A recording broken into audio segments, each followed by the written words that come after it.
A man has been murdered, and jewels worth £1 million are missing.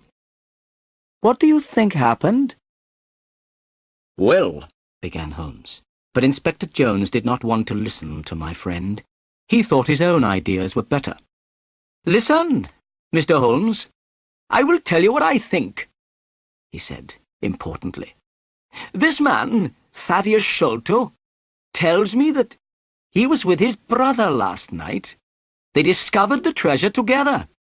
He was the last person to see his brother alive.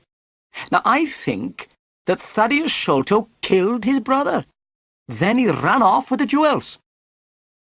"Oh, no, it isn't true," cried Thaddeus Sholto.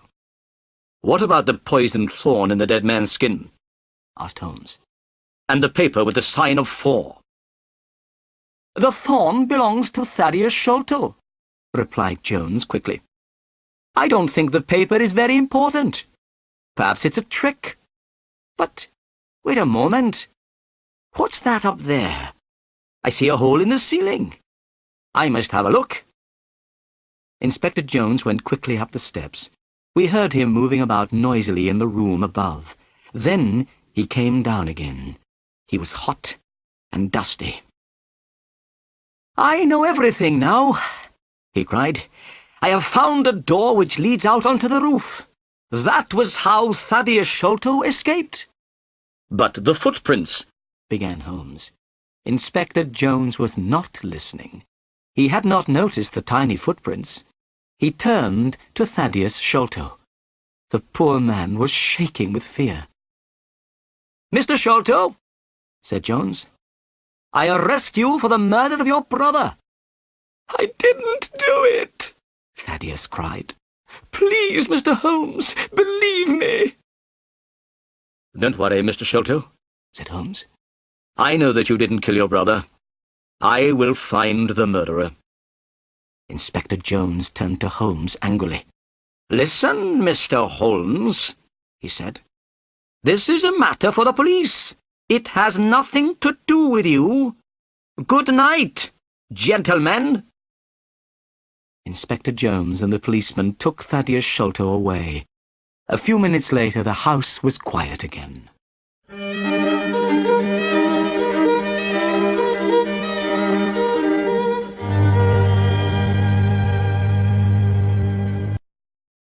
The picture sequence from the cinema has finished. You can look at it once more if you want. "The police don't want my help, Watson," said Holmes, as soon as the inspector had gone.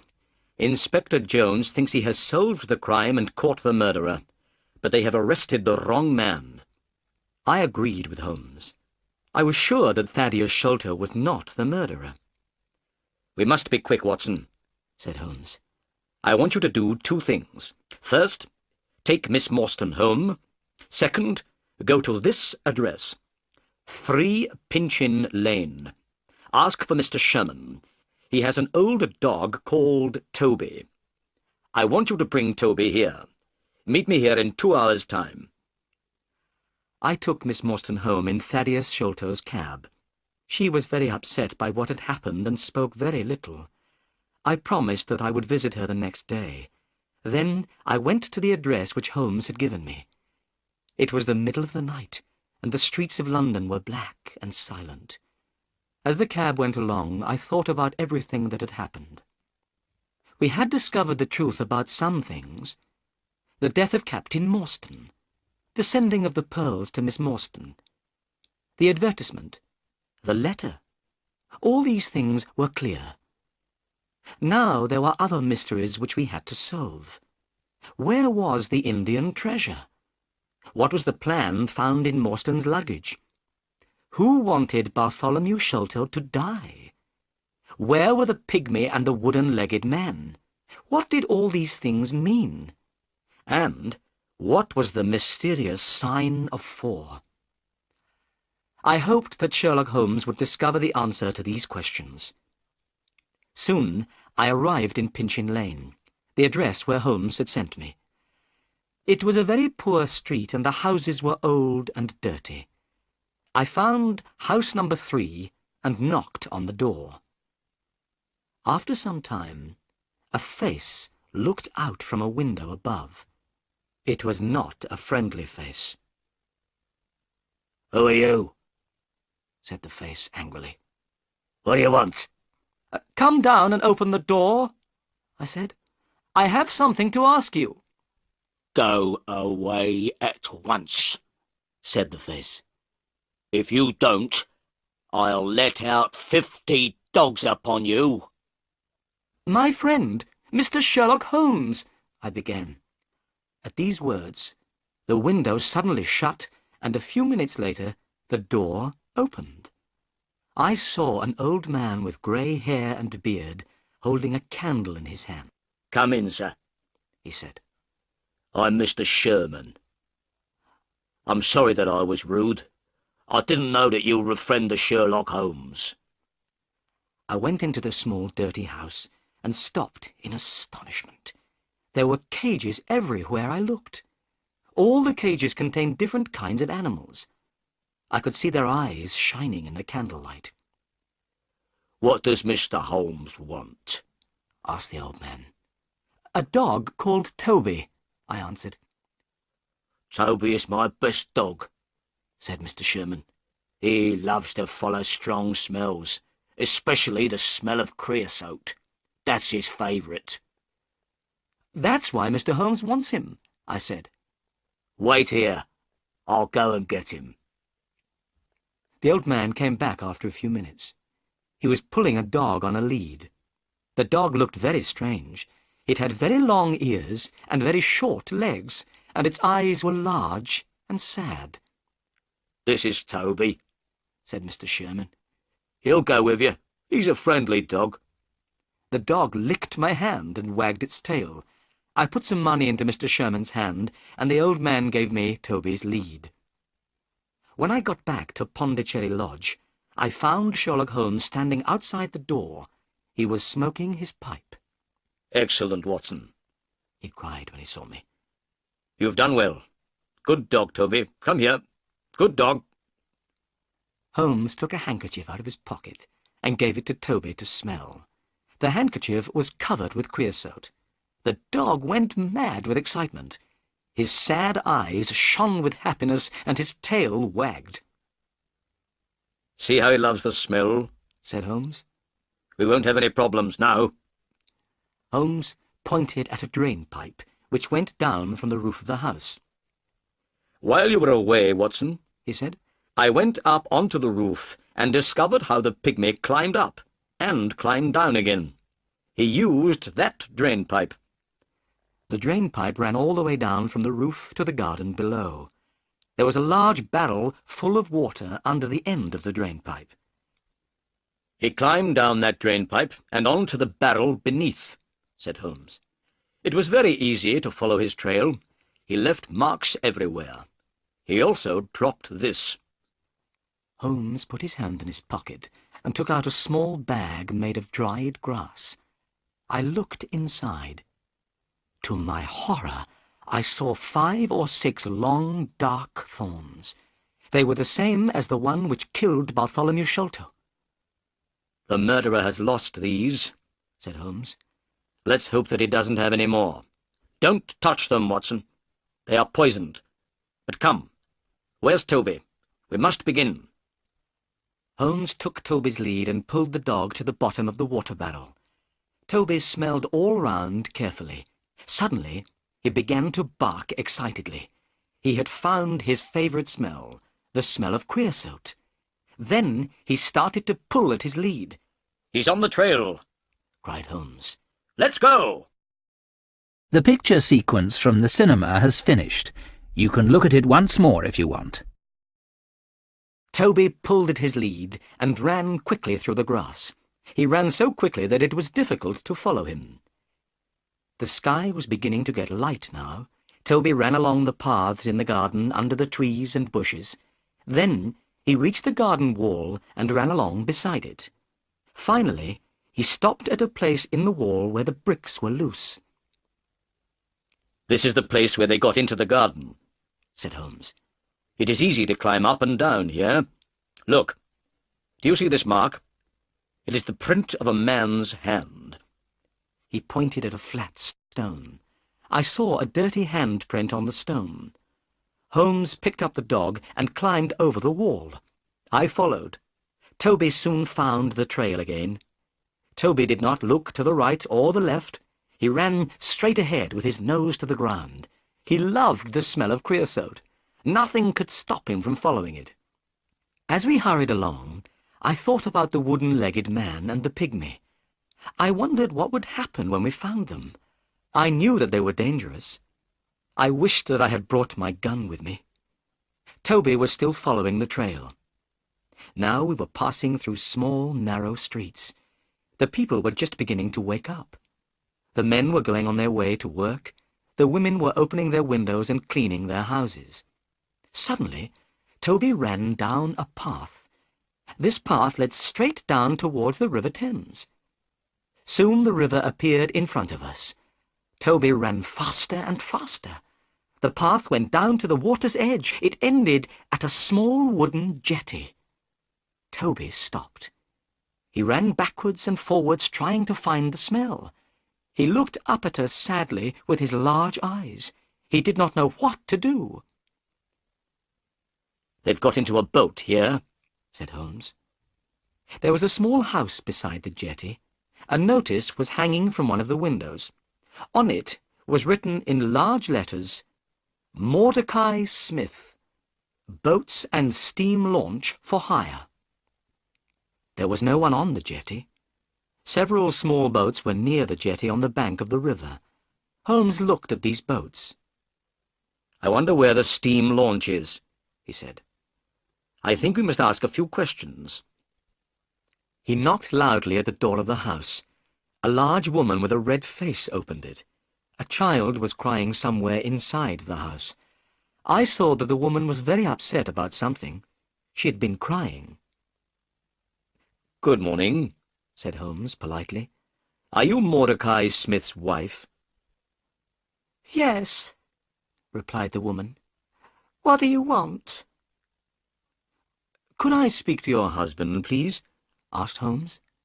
"No, you can't. He isn't here. I haven't seen him since yesterday morning." "Oh," said Holmes. "I wanted to hire a boat." "Well, perhaps I can help you," said Mrs. Smith. "Which boat do you want?" "I wanted to hire the steam launch. I have heard it is a very good boat. Let me see, what's the name? The "The Aurora, sir," said Mrs. Smith. Oh, yes, that's right. I remember now. But where is the Aurora?" said Holmes, looking around. "I don't see a steam launch anywhere." "Oh, sir, my husband has gone in the Aurora," Mrs. Smith replied, and burst into tears. "I'm very worried about him. I don't trust that wooden-legged man." "What wooden-legged man, Mrs. Smith?" asked Holmes in a surprised voice. "I don't know who he is, sir, but my husband went with the wooden-legged man in the Aurora yesterday morning and hasn't come back." The picture sequence from the cinema has finished. You can look at it once more if you want. "I'm very sorry to hear that, Mrs. Smith," said Holmes. "Tell me, was this wooden-legged man alone?" "I don't know, sir. I didn't see anyone else, but it was very dark. It was 3 o'clock in the morning. I could not be sure." "What does the Aurora look like?" asked Holmes. "The Aurora is black, sir, with 2 red stripes down each side. It has a black funnel with a white stripe. The Aurora is the fastest boat on the river," answered Mrs. Smith. Holmes looked worried. "That's very interesting," he said. "Try not to worry about your husband, Mrs. Smith. I am going up the river myself. If I see Mr. Smith, I will tell him that I have seen you. Goodbye." "Goodbye, and thank you," said Mordecai Smith's wife. She had stopped crying.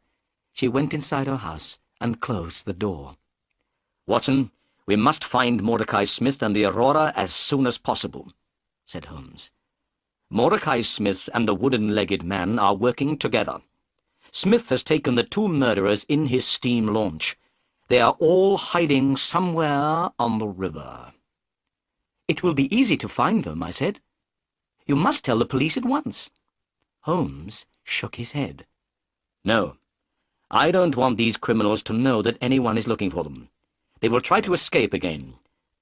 I have a better idea, Holmes went on. I have many agents everywhere up and down the river. These agents are clever. I pay them to bring me information. They always know what is happening on the river. I will ask my agents to look for Mordecai Smith and the Aurora. But you look tired, Watson. Let's go home and have breakfast. It was now nearly 8 o'clock in the morning. I did feel very tired. I was glad to go home to Baker Street. When I had a bath and changed my clothes, I came downstairs to breakfast. Holmes was drinking coffee and reading a newspaper. Look, Watson, he said. Here is a report about the murder of Bartholomew Sholto at Pondicherry Lodge, and about the arrest of Thaddeus Sholto by Inspector Jones last night. I took the paper and read the report. I felt sorry for Thaddeus Sholto. Inspector Jones had made a stupid mistake by arresting him. I knew that Sholto was not guilty of the murder of his brother.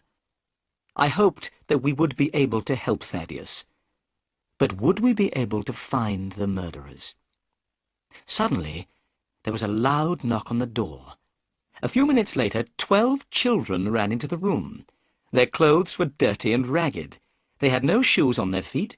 Their hair was untidy, and their faces had not been washed for a very long time. But they seemed happy and cheerful. "Good morning, Mr. Holmes," said the children together. "Who are these children, Holmes?" I asked in astonishment. Holmes laughed. These are my agents, he said. I sent a message for them to come. Look at them. They can go anywhere, see everything, hear everything. Nobody is afraid of children. Holmes gave each of the children some money. Then he told them what he wanted them to do. You must find a steam launch called the Aurora, he said. It is on the river somewhere, and belongs to Mordecai Smith. The Aurora is black with 2 red stripes down each side. It has a black funnel with a white stripe. You must find it. Now go. The children ran out of the room, all talking together. They went down the stairs and out into the street. My agents will find Mordecai Smith and the Aurora, said Holmes. Now, we must wait. The picture sequence from the cinema has finished. You can look at it once more if you want. We had not slept all night, and I was very tired. I went to bed and woke late in the afternoon. I felt much better. I went downstairs. Holmes was reading a book. I saw at once that he was worried. "Is there any news?" I asked. Nothing at all. I can't understand it. I am very surprised and disappointed. My agents say that they cannot find the Aurora. "Can I do anything to help?" I asked. Nothing. "Then I'll take Toby back to Pinchin Lane. Then I'll go and see Miss Morstan and tell her what has happened." I went to Miss Morstan's house. She looked very pleased to see me. I told her that we had not found the treasure yet, but she did not look disappointed. I was surprised about this, but I was also very pleased. I said good-bye to her and drove back to Baker Street. I went to bed, but I could not sleep. I was thinking about Miss Morstan. I wanted to ask her to marry me. All night I heard Holmes walking up and down in his room. Next morning he looked tired and ill. My agents cannot find the Aurora, he said impatiently. They have searched the whole river. The Aurora has disappeared. We waited all that day, but there was no news. The next day I woke early. It was still dark. To my surprise, Sherlock Holmes was standing by my bed. He was dressed and ready to go out. I have had an idea, Watson, he he said. "I am going up the river myself. Perhaps I can find the launch. You must stay here. There may be some messages." Holmes left without another word. That day, the time passed very slowly. I picked up a book but was unable to read it. I was thinking all the time about the wooden-legged man and the pygmy. Where were they? Why could Holmes not find them? I was worried about my friend. I knew that he was a clever detective, but perhaps this time he would not be able to catch the murderers.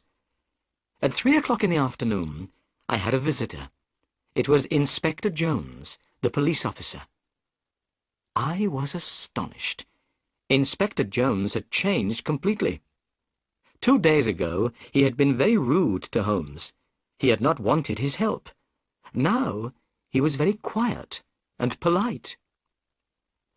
"Good afternoon, Dr. Watson," said Inspector Jones. "I'm afraid that I made a bad mistake. I have had to let Thaddeus Sholto go. Sholto has proved that he was at a friend's house when his brother died." Inspector Jones looked so sad that I began to feel sorry for him.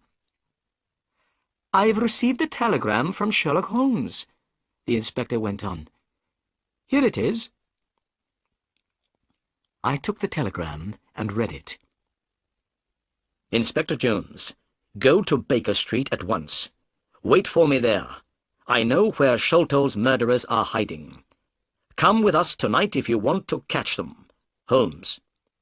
"That's excellent," I cried. "Forget about Thaddeus Sholto. You'll soon have some other prisoners, Inspector Jones." At that moment, the door opened and Holmes came into the room. He was smiling. "What news?" we asked together. "I know where the Aurora is," Holmes replied. "It wasn't on the river at all. The Aurora has been hidden in a boatyard near the river for 2 days. I knew the launch at once. Mordecai Smith, the owner, was there too. He was talking to someone, and he was speaking very loudly. He said that he had to have the Aurora ready for 8 o'clock tonight. His 2 gentlemen were leaving for America. Their ship was waiting for them out at sea, and they must not be late. I knew immediately what they were planning to do," went on Holmes, "and I know what we must do. Inspector Jones, will you help me?"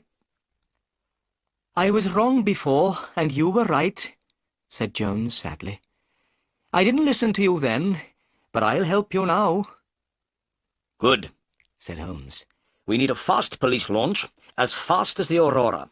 It must be ready this evening, and 2 or 3 strong policemen to come with us." "I'll arrange all this," said Jones. "Excellent," said Holmes. "Tonight, the 3 of us, you and I and Dr. Watson, will be on the police launch. We will be waiting outside the boatyard at 8 o'clock. We'll be ready for the Aurora when she comes out. We'll catch the murderers, and we'll get the treasure." The picture sequence from the cinema has finished.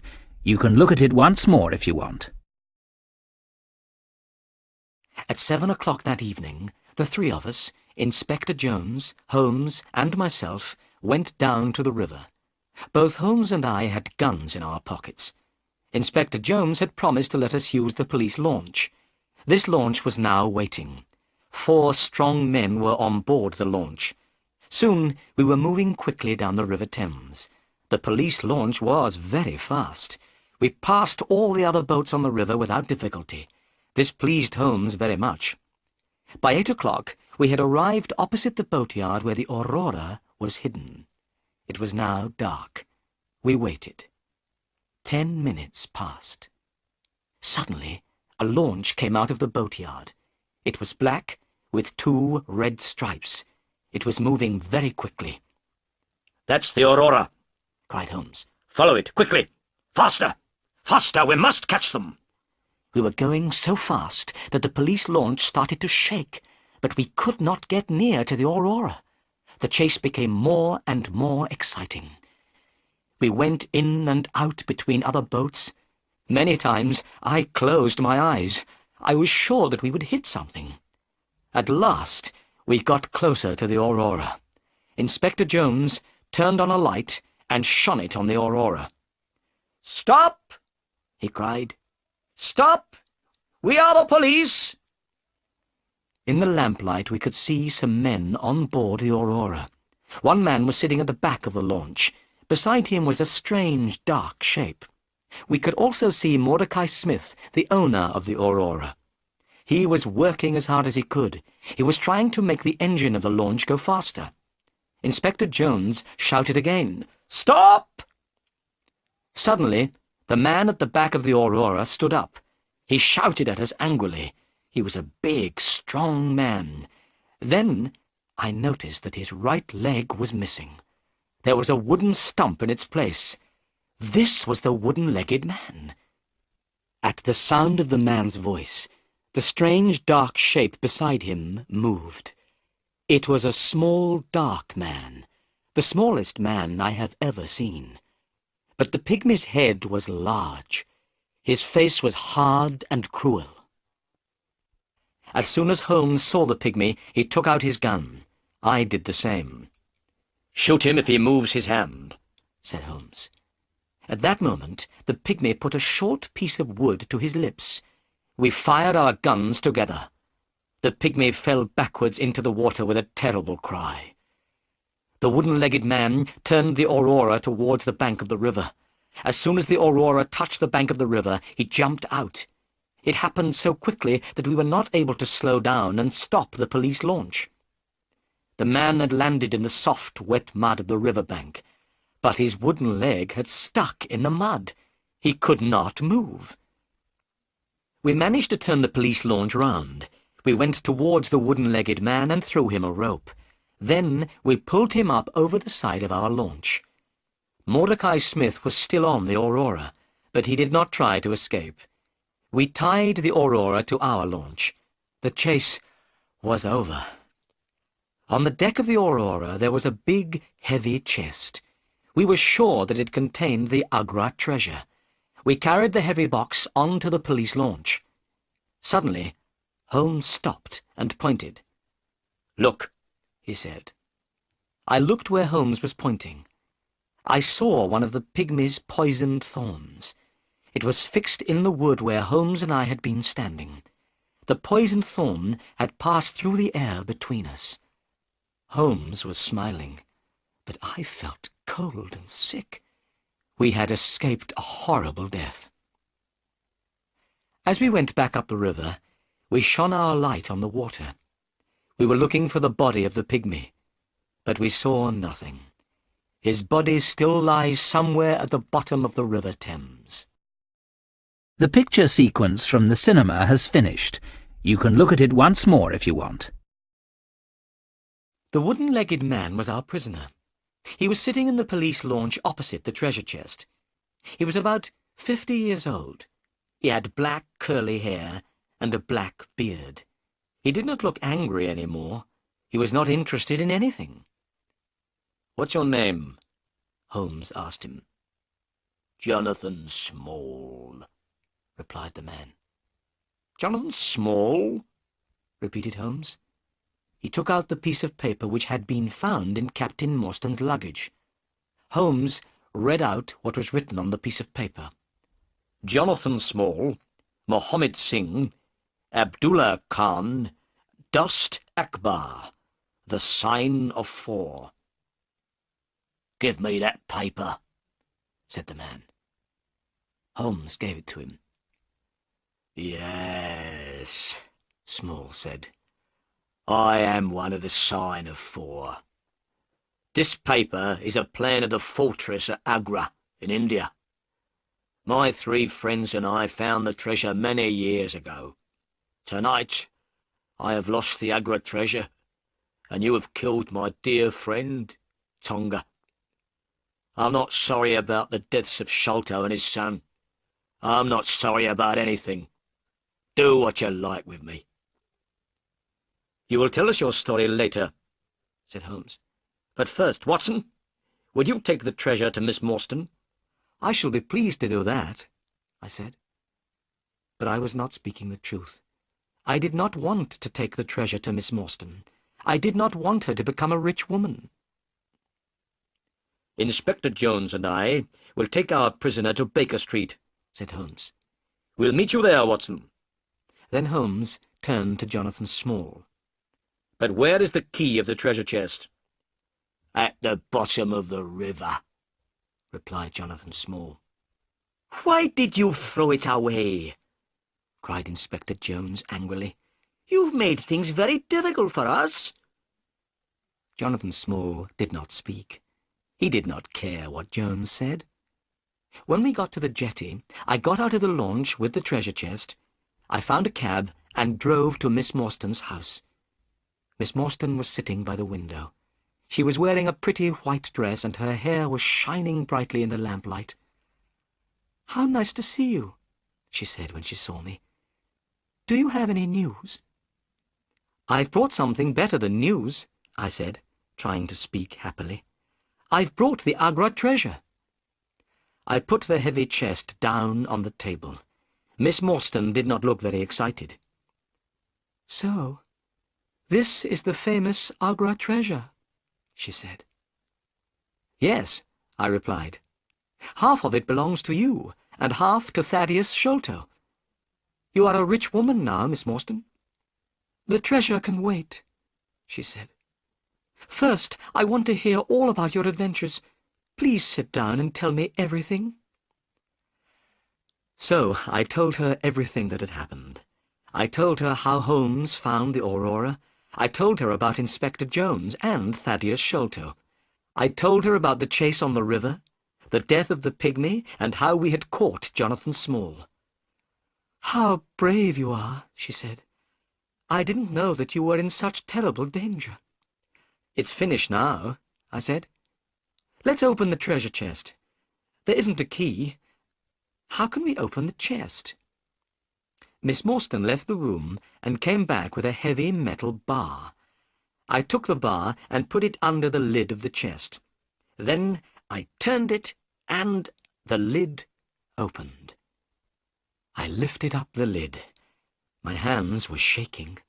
We both looked inside. Then we looked at each other in astonishment. The chest was empty. The chest was made of very thick iron. This was why it was so heavy. "The treasure is lost," said Miss Morstan quietly. "Thank God," I said. "Why do you say thank God?" asked Miss Morstan. "Because now I can ask you to marry me," I replied, holding her hand. "Because I love you, Mary. Now you are not going to be rich, so I can tell you my feelings. That is why I said, thank God." "Then I say thank God too," she whispered. The picture sequence from the cinema has finished. You can look at it once more if you want. When I got back to Baker Street, Holmes, Inspector Jones, and the prisoner Jonathan Small were all waiting for me. I showed them the empty treasure chest. Small began to laugh. "Where is the treasure, Small?" shouted Jones angrily. "The Agra treasure belongs to the Sign of Four," said Small quietly.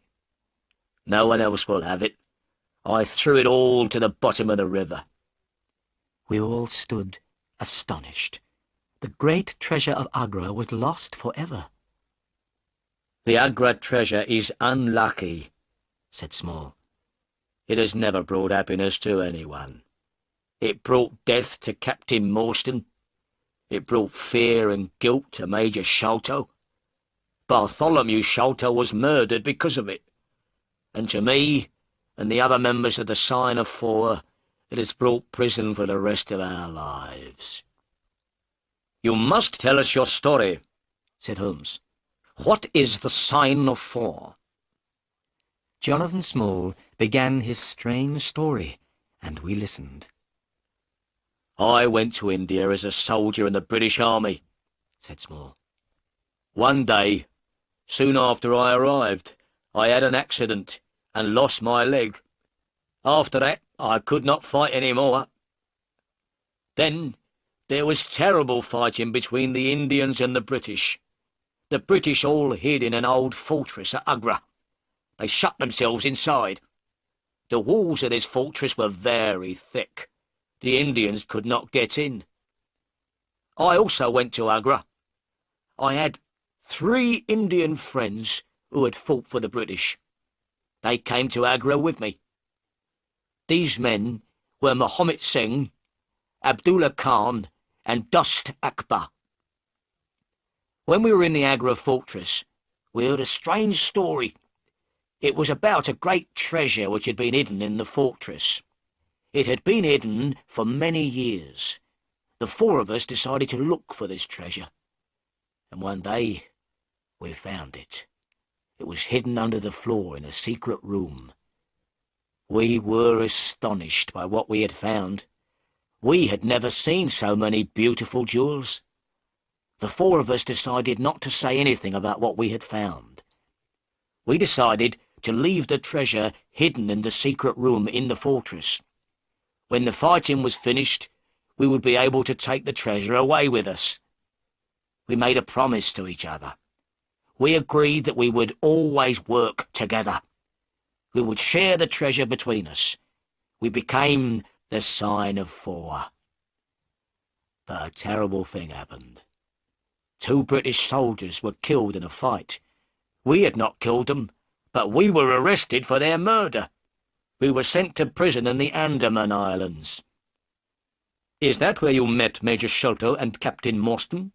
Asked Holmes. Yes, said Small. Sholto and Morstan were the officers in charge of the prisoners there. We were in a terrible situation. We knew where the Agra treasure was, but we were not able to go and get it. We were prisoners. Also, we were afraid that someone else might find the treasure. We did not know what to do. At last, we told Sholto and Morstan about the great treasure. We asked them to help the 4 of us to escape. When we were free, we would get the treasure and share it with them. But Sholto said that he did not believe us. He said he did not know if we were speaking the truth. Sholto did not know if the treasure would be there. He said he would go to India. If he found the treasure, he would come back. He would help us escape from prison. Sholto asked the 4 of us to give him a plan of the fortress at Agra. We did not want to give Sholto the plan. I didn't trust him. But in the end, we had to agree. We gave one plan to Sholto and another to Morstan. Sholto went to India, but he never came back. He found the treasure and took it to England. He stole it from the Sign of 4 and also from his friend Morstan. And from that day, I decided to have revenge on Sholto. Small was silent for a few moments. He was thinking about what Sholto had done. Then he went on with his story. I made friends with one of the people of the Andaman Islands, he said. The people there are pygmies. They are very small, but they are very brave. One day, I found one of these pygmies lying under a tree. He was very ill. I looked after him. He slowly got better. He became my friend. His name was Tonga. Tonga helped me to escape from the islands. He had a small boat. One dark night, we put lots of food into the boat, and we sailed together from the Andaman Islands. Holmes had been listening carefully while Small told his story. Now he spoke. Ah, I understand, he said. Major Sholto received a letter. What was written in the letter frightened him to death. It must have been the news of your escape which killed him. Small went on with his story. At last Tonga and I reached London, but I was too late to have revenge on Sholto. Sholto was dying. He saw my face at the window. That night, I got into his room and left a message. It was from the Sign of 4. Tonga and I waited 6 years. We watched Pondicherry Lodge and Bartholomew Sholto carefully. When Bartholomew Sholto found the treasure, we knew about it immediately. With Tonga's help, I got into his room. Tonga killed Bartholomew Sholto with a poisoned thorn. We took the treasure, left the paper, and went. I had paid Mordecai Smith to take us to a ship. We were planning to go to America, but now everything has changed. Tonga is dead, and I am your prisoner, and the Agra treasure is lost forever. We were all silent. We were thinking of the great treasure which was lost in the mud at the bottom of the River Thames. Perhaps it was better there. Dr. Watson, said Holmes, when Inspector Jones had taken Small away. that is the end of our adventure. Yes, I said, but I have some very good news. Miss Morstan and I are going to get married. Excellent, said Holmes. The Agra treasure has at last brought happiness to someone.